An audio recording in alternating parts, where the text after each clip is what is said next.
Hi friends, welcome to home making Mantra. This is శాంతి. ఈ వీడియోలో మీకు కామాక్షి దీపం ఎలా క్లీన్ చేసుకోవాలో చూపిస్తాను.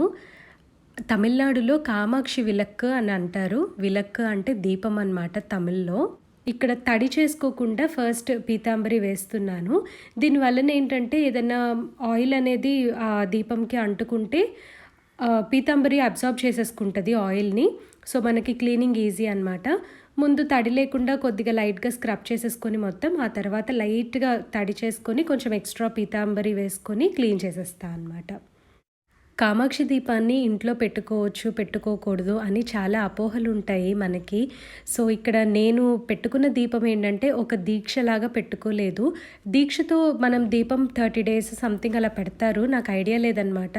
అలా పెట్టుకునేటప్పుడు మనము చాలా నిష్టగా పెట్టుకోవాలి, ఏవో అబద్ధాలు చెప్పకూడదు, అవన్నీ ఏవో చెప్తూ ఉంటారు. బట్ నిజంగా నాకైతే దాని గురించి అస్సలు ఐడియా లేదండి. ఇక్కడ తమిళనాడులో మనము నార్మల్ రెగ్యులర్ దీపాలు ఎలా పెట్టుకుంటామో తమిళనాడులో వీళ్ళు ఈ కామాక్షి దీపమే పెట్టుకుంటూ ఉంటారు. అందరిళ్లలో కూడా నేను చూసింది ఏంటంటే ఒక సిల్వర్ కామాక్షి దీపము, ఒకటేమో ఇత్తడి కామాక్షి దీపం, ఇలా 2 పెట్టుకుంటూ ఉంటారనమాట. సో ఎవరికి తోచినట్టు వాళ్ళు 2 సిల్వర్వే పెట్టుకుంటూ ఉంటారు, 2 బ్రాస్వే పెట్టుకుంటారు. సో ఎవరిష్టం వాళ్ళదనమాట. నేనైతే నా దగ్గర ఇవి 3 ఉంటాయన్నమాట. ఇవి దీపాలు పండగలప్పుడు గజలక్ష్మి దీపం పెట్టుకుంటూ ఉంటాను. అండ్ ప్రదోష దీపం అని ఇంకొకటి ఉంది నా దగ్గర, ఎప్పుడైనా చూపిస్తా అది మీకు. శివుడు పార్వతి నంది మీద ఉంటారనమాట, వినాయకుడు కుమారస్వామితో సహా. సో అదొక దీపం ఉంటుంది. అండ్ ఇది వచ్చేసరికి అష్టలక్ష్మి దీపం అనమాట. అసలు అచ్చంగా కామాక్షి విలక్కు అంటే ఏంటంటే మన లలిత అమ్మవారు ఉంటారు కదా చెరుగ్గడ పట్టుకొని, సో అది ఉంటుందన్నమాట. నాకు తెలిసి ఏంటంటే దీక్షలో ఉండేవాళ్ళు అది పెట్టుకుంటారు. నేను అది కొనడానికి ధైర్యం చేయలేదన్నమాట. ఇంట్లో చిన్నపిల్లలు ఉన్నప్పుడు ఏంటంటే 30 days అలా దీక్షగా చేయాలి అని అంటే లేడీస్కి కుదరదు కదా. సో అందుకని నేను అట్లా కామాక్షి దీపం అలా ఏం తీసుకోలేదండి.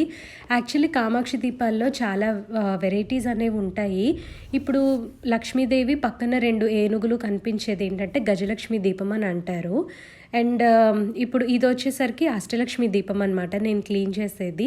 ఇంకొకటి ప్రదోష దీపం అని చెప్పి నంది మీద శివుడు పార్వతి ఉంటారనమాట. సో ఈ 3 అయితే నా దగ్గర ఉంటాయి. అండ్ లలిత అమ్మవారు ఉన్నదైతే అది దీక్షకి యూజ్ చేస్తారు కాబట్టి నేను అది తీసుకోలేదండి. కంచిలో అవి ఎక్కువ అమ్ముతూ ఉంటారనమాట. అండ్ షాప్స్లో చాలా తక్కువ అమ్ముతారు అవి, ఎందుకంటే ఇప్పుడు తెలియని వాళ్ళు ఎవరైనా కొనుక్కోవచ్చు అవి. షాప్ వాళ్ళకు కూడా ఒక్కొక్కసారి అది తెలియదండి, వాళ్ళు జస్ట్ ఊరికే అమ్మేస్తూ ఉంటారు. సో మనం అదొక్కటికి మాత్రం చూసుకొని కొనుక్కుంటే మనకు మంచిదన్నమాట. అందువలన నేను ఇంట్లో శ్రీచక్రం లాంటివి అవి కూడా నేను పెట్టలేదు. నేను ఎందుకంటే ఎంతవరకు నిష్టగా ఉంటాము, మనం అన్నీ ముట్టుకుంటాము లేదనేది మనకి ఎవరి ఇండివిజువల్గా వాళ్ళకి తెలుస్తుంది కదా. సో అందువలన నేను ఇదైతే రెగ్యులర్గా పెట్టుకుంటూ ఉంటాను. అండ్ దీపావళి టైంకి నేను 3 దీపాలు అయితే వెలిగిస్తాను అనమాట. సో అప్పుడు నేను తప్పకుండా మీకు అది షేర్ చేస్తాను. మేము చెన్నై మూవ్ అయ్యి 3.5 years అయిందనమాట. సో చెన్నై మూవ్ అయిన తర్వాతే నేను ఈ అష్టలక్ష్మి దీపం అనేది పెట్టడం స్టార్ట్ చేశాను.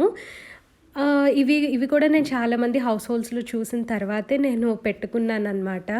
బాగుందనిపించి నేను కొనుక్కున్నాను. ఇది సెపరేట్గా నన్ను ఎవరైనా పెట్టుకోమని సజెస్ట్ చేయటము అలా ఏం లేదు. ఇవి సిల్వర్ది ఒకటి చిన్నది ఉందండి, మా ఫ్రెండ్ ఒకరు గిఫ్ట్ చేశారు నాకు. అది కూడా నేను పండగలప్పుడు యూజ్ చేస్తూ ఉంటానన్నమాట. సో నాకు అష్టలక్ష్మి దీపాలంటే ఈ లక్ష్మీ విలక్కులు ఇవి చాలా చాలా ఇష్టం అనమాట. చూడటానికి చాలా బాగుంటాయి. దీపాన్ని నీట్గా వాష్ చేసేసుకున్న తర్వాత మంచినీళ్ళతో కడుగుతాము లాస్ట్లో. కడిగేసి నీట్గా క్లాత్ పెట్టి తుడిచేసుకుంటే మచ్చలు అనేవి పడవన్నమాట. అండ్ ఈ విలక్కు వచ్చేసరికి ఆల్మోస్ట్ మనకి 5-6 days చాలా నీట్గా ఉంటుంది. షైన్ అయితే ఉంటుందండి, ఒక 3-4 days షైన్ అనేది ఉంటుంది. సో మనం ఆయిల్ పోసుకుంటాం ఏంటంటే కొంచెం జాగ్రత్తగా పోసుకుంటే చుట్టూ పడకుండా ఉంటుంది అనమాట.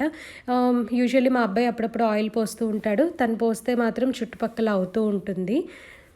కామాక్షి దీపాలు పెట్టుకోవాలి. బట్ మాకు ఇవి పెట్టుకోవచ్చో లేదో అని డౌట్ ఉండేవాళ్ళు ఒకసారి తమిళ్ వీడియోస్ రిఫర్ చేయండి. అవి వాళ్ళు చెప్పేవి మనకు అర్థం కాకపోవచ్చు. బట్ ఏంటంటే మన పూజా మందిర ఆర్గనైజేషన్ అవన్నీ మనం చూస్తూ ఉంటాం కదా! అది మనకు చూస్తే తెలిసిపోతుందనమాట. ప్రతి హౌస్ హోల్డ్‌లో కూడా ఈ కామాక్షి దీపం అనేది వాళ్ళు పెట్టుకుంటూ ఉంటారనమాట.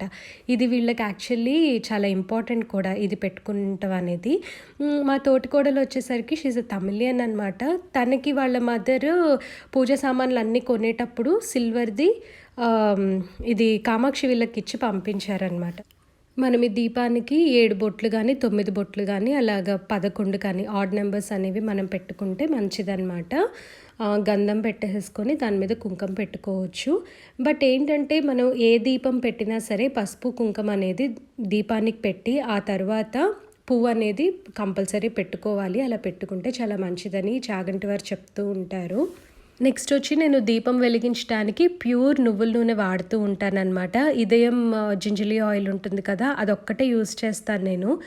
మనకి అది వెలిగించే ఆయిల్ కూడా ఏంటంటే చాలా ప్యూర్‌గా ఉంటాయండి. మనకి పాజిటివ్ వైబ్రేషన్స్ అనేవి వస్తూ ఉంటాయి. ఇప్పుడు షాప్స్‌లో చాలా వరకు దీపం ఆయిల్ అని చెప్పి అట్లాగా కొంచెం ఫేక్ ఫ్రేగ్రెన్సెస్ అవి పెడుతున్నారు కదా! మనకది హెల్త్‌కైతే మంచిది కాదు. సో, నేను ప్యూర్ నువ్వుల నూనె వాడుతూ ఉన్నాననమాట. నెక్స్ట్ వచ్చి 2 వత్తులు కలిపి ఒక వత్తిలాగా మెలిపెట్టేసేసి నేను దీపం వెలిగించుకుంటాను. మనము దీపం వెలిగించి తర్వాత అక్కడ కూర్చొని మెడిటేషన్ చేసుకుంటూ ఉంటాం కదా! సో, ఆ దీపం నుంచి వచ్చే పొగ మనం పీలవటం వలన మన రెస్పిరేటరీ హెల్త్‌కి చాలా మంచిదని చాగంటి వారు చెప్తూ ఉంటారు. సో, ఇదండి కామాక్షి దీపం గురించి నాకు తెలిసినంత వరకు నేను షేర్ చేశాను.